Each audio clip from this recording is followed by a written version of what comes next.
Hello guys, I'm Tom, and today we'll explore what the Necronomicon is. One of the most terrifying, complex, and fascinating artifacts in horror cinema is the Necronomicon Ad Mortis. This cursed grimoire not only plays a crucial role in the Evil Dead franchise, but it has also transcended the films to become an icon in pop culture.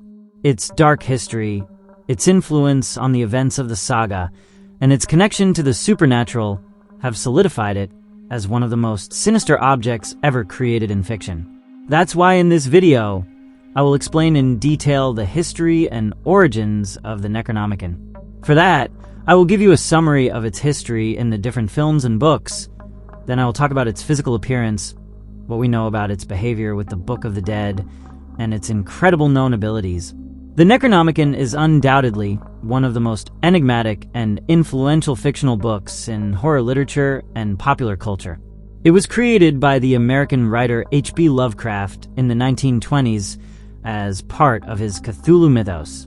Although it is a literary invention, the aura of mystery surrounding it has led many to believe in its real existence, with numerous references in books, films, and video games. Howard Phillips Lovecraft was a writer who revolutionized horror literature with his concept of cosmic horror. Unlike traditional horror stories, where monsters were demon-like entities or spirits, Lovecraft presented primordial gods and creatures from other dimensions that operated beyond human understanding. In this context, the Necronomicon emerged as a forbidden book filled with arcane knowledge about these beings and their cults. Lovecraft never wrote the Necronomicon as a real book, but mentioned it in several of his stories as a grimoire that contained information about ancient gods, invocations, and secrets that could drive anyone who read them insane. Within Lovecraft's universe, the Necronomicon was written in the 8th century by an Arab poet named Abdul Alhazred, known as the Mad Arab. This character, like the book, is an invention of Lovecraft, although the name seems inspired by the Arabic sound of some terms.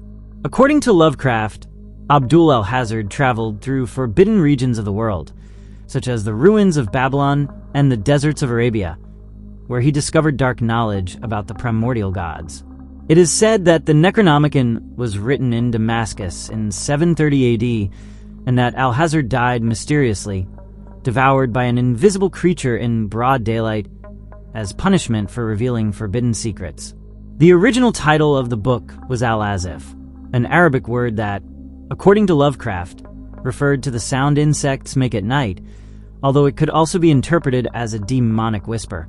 Later, the book was translated into Greek and renamed Necronomicon, which Lovecraft interpreted as the image of the Law of the Dead, or the Book of the Names of the Dead. Over the centuries, the Necronomicon was translated into different languages, but each version brought with it problems and persecutions due to its dangerous content. 10th century Greek version, translated in Constantinople by Theodorus Velitas, became the most well-known. 18th century Latin version, translated by Olaus Wormius, with copies preserved in European monasteries. 16th century English version, printed in secret but banned by the Inquisition. Lovecraft mentions that most of the copies were destroyed or hidden, but some survived in private libraries and secret institutions, such as Miskatonic University in Arkham, Massachusetts, a fictional city frequently mentioned in his stories. The Necronomicon is described as a book of forbidden knowledge that contains information about the primordials, cosmic gods like Cthulhu, Yog-Sothoth, Nyarlathotep, and Azathoth, rituals and spells to summon entities from other dimensions, warnings about the madness caused by reading it, as the human mind cannot comprehend the magnitude of the knowledge it contains. Stories of ancient civilizations that worshipped these beings and were destroyed by their own recklessness. One of the most famous fragments of the Necronomicon, mentioned in several of Lovecraft's tales, says that which is dead may eternal lie, and with strange aeons, even death may die. This passage refers to the immortal nature of the primordials, indicating that, even if they are asleep or trapped, they will eventually return. Despite Lovecraft, making it clear that the Necronomicon was fictional. Its impact was so great that many believed it was real. Over time, other writers began to reference it, expanding its mythology. Authors such as August Derleth and Clark Ashton Smith continued to mention it in their stories, establishing it as a key grimoire in the Cthulhu mythos. False editions. Since the 1960s, false versions of the Necronomicon began to appear in occult bookstores. One of the most famous was the Necronomicon by Simon, published in 1977, which mixed elements of Sumerian mythology with the Cthulhu mythos. Influence in cinema and literature. Films, comics, and video games have made references to the book even before Evil Dead. The Necronomicon began as a literary invention by Lovecraft, but its detailed history and association with the forbidden turned it into a modern myth. Its evolution in horror literature led it to transcend the page, influencing many later works, including the Evil Dead films, where its concept was adapted into an even more dangerous book. After its creation in H.P. Lovecraft's mythology, the Necronomicon not only became one of the most iconic elements of the Cthulhu mythos, but also transcended the realm of his stories, inspiring other writers and generating an aura of mystery that led many to wonder whether the book truly existed. This chapter will explore how the Necronomicon expanded in literature and horror culture, as well as the many reinterpretations it has undergone over the years. H.P. Lovecraft died in 1937, but his work did not end with him. After his death, his circle of friends and close writers, known as the Lovecraft Circle, continued developing his mythology. Writers such as August Derleth, Clark Ashton Smith, and Robert Bloch began referencing the Necronomicon in their own stories, expanding its importance within the Cthulhu mythos. Derleth, in particular, played a key role in formalizing the structure of the Cthulhu mythos, establishing the Necronomicon as the most dangerous and powerful grimoire in this literary universe.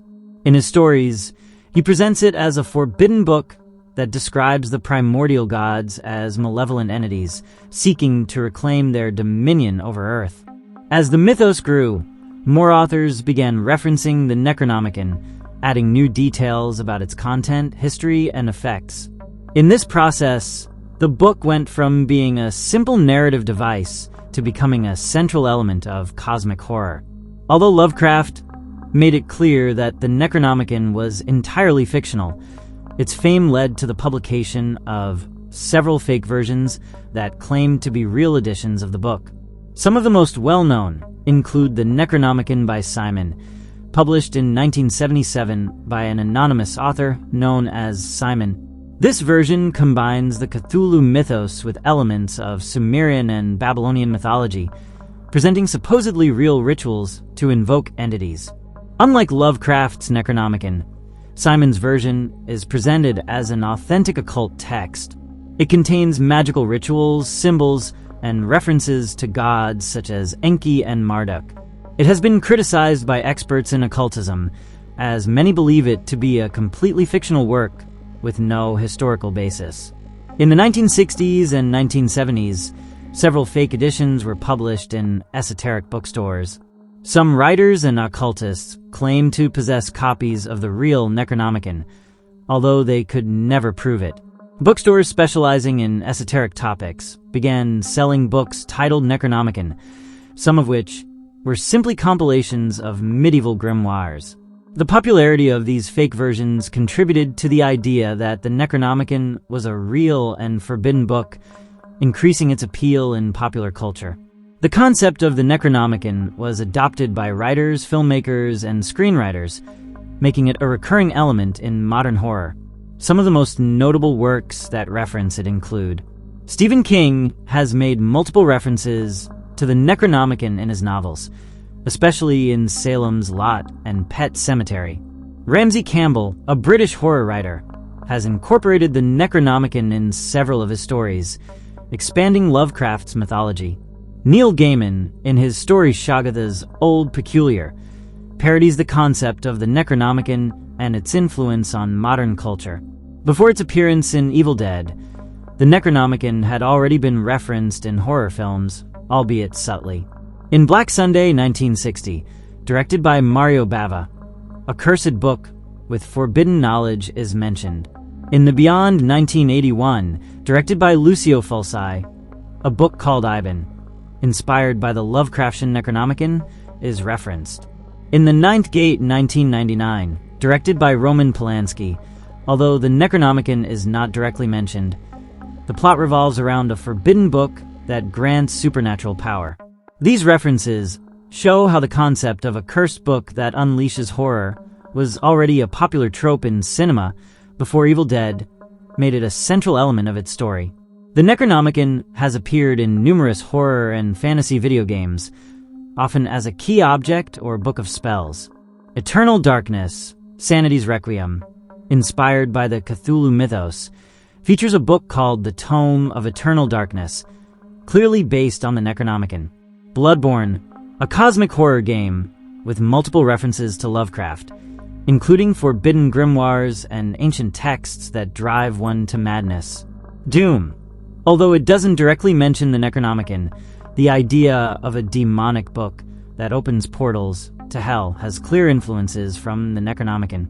In The Simpsons, the Necronomicon has appeared in several Treehouse of Horror episodes. In Hellboy, the comic universe of Mike Mignola, there are constant references to dark grimoires inspired by the Necronomicon. In Supernatural, the book is mentioned in several episodes as a powerful artifact. Over time, the concept of the Necronomicon stopped being exclusive to Lovecraftian tales and became an icon of general horror. This evolution reached its peak when Sam Raimi decided to include it in The Evil Dead 1981, transforming it into the Necronomicon Ad Mortis, a more visually terrifying and active version of the cursed book. In 1981, director Sam Raimi introduced the world to a low-budget film that would become a classic in the horror genre, The Evil Dead. This film not only redefined the genre, with its mix of extreme horror and dark humor, but also introduced a unique and terrifying version of the Necronomicon, known within the franchise as the Necronomicon Ad Mortis, or simply the Book of the Dead. In this chapter, we will explore the origin of the Necronomicon Ad Mortis in the Evil Dead universe, its characteristics, its history within the films, and the differences from H.P. Lovecraft's Necronomicon. When Sam Raimi and his team were developing The Evil Dead, they needed a cursed artifact to serve as the catalyst for the horrors the characters would face. Inspired by the cultural references of Lovecraft's Necronomicon, Raimi decided to create his own version, a demonic book bound in human skin and written in blood. In the Evil Dead universe, the Necronomicon Ad Mortis is a book of Sumerian origin, also known as the Book of the Dead. It is written in an arcane language that documents resurrection rituals, demon invocation, and control over the dead. It has the power to unleash the Deadites, evil spirits that possess the living. The book is bound in human skin, and its pages are written in human blood. Although the basic idea of the cursed book comes from Lovecraft's Necronomicon, Raimi gave it a more visceral and visual twist, transforming it into a tangible, grotesque, and dangerous object that plays an active role in the story. The first film follows a group of 5 friends who travel to a remote cabin in the woods. There, they discover a recording from Professor Raymond Noby, an archaeologist who was researching the book. When they play the tape, fragments of the Necronomicon are recited aloud, awakening an evil force in the forest. The demonic spirits, known as Deadites, begin to possess the characters one by one. The book not only summons evil forces, but also corrupts those who read it or hear its passages. The evil can only be stopped through an exorcism ritual or by destroying the possessed bodies. Unlike Lovecraft's Necronomicon, which is more abstract and conceptual, the Necronomicon Ad Mortis in Evil Dead has an immediate and lethal power, becoming the center of the narrative. One of the most memorable aspects of the Necronomicon Ad Mortis in The Evil Dead is its terrifying physical appearance. The design of the book was created by Tom Sullivan, who was inspired by large medieval grimoires and the idea of a cursed book literally made with human parts. Wrinkled human skin cover, with a disfigured face carved into the cover. Yellowed pages with an ancient and deteriorated look. Macabre illustrations of demons, rituals, and arcane symbols. Blood-written text in an ancient alphabet invented for the film. This design not only reinforces the idea that the book is a source of uncontrollable ancient horror, but it also turned it into a visual icon of horror cinema. Although the Necronomicon Ad Mortis is clearly inspired by Lovecraft's book, there are significant differences in its origin, content, and functions. The Necronomicon in Lovecraft's works was written by Abdul Alhazred in the 8th century, while the Necronomicon Ad Mortis in Evil Dead was created by ancient Sumerian high priests. As for its content, Lovecraft's book compiles forbidden knowledge about the Great Old Ones and other cosmic entities, while the Evil Dead version contains resurrection rituals, possession, and portal-opening rites. The main effect of Lovecraft's Necronomicon is driving those who read it to madness due to the inhuman truths it reveals, while the Ex Mortis has a more tangible and immediate impact. It unleashes the Deadites and can possess the living. Its appearance is also different. Lovecraft's Necronomicon is described as an ancient, sober, and mysterious grimoire, while the Ex Mortis is a grotesque book bound in human skin with a bloody appearance. The activation method also varies between the two. In Lovecraft's mythology, reading the Necronomicon can lead to a loss of sanity due to the nature of its content, while in Evil Dead, simply reading or hearing its passages is enough to summon evil spirits and unleash horror. Finally, in terms of destruction, Lovecraft's book cannot be easily removed, and the Ex Mortis also cannot be destroyed by conventional means. These differences show how Sam Raimi took Lovecraft's basic idea and transformed it into something more physical, immediate, and visually terrifying, adapted to the needs of horror cinema. When The Evil Dead was released, it became a cult film almost instantly.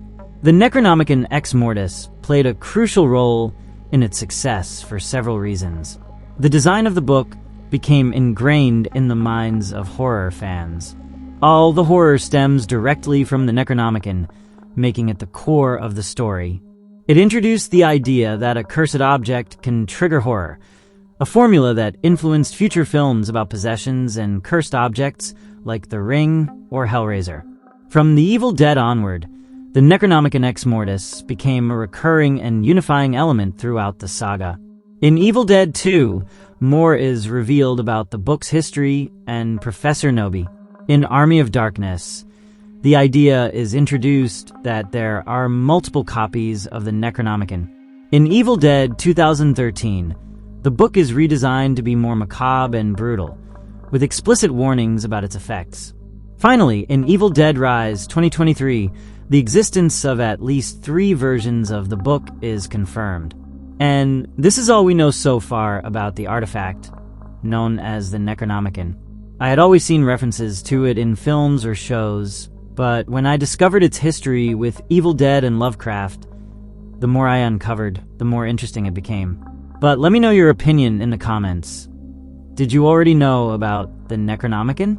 Do you think an artifact so powerful and sinister could really exist? And finally, if you could have this book in your hands, would you dare to read it? Share your answers to these questions and your general thoughts on the Necronomicon from both the Evil Dead universe and Lovecraft's universe. As always, thank you so much for watching this video. I really appreciate it. If you liked it, share it to support the channel, and don't forget to subscribe so you won't miss any of my new videos.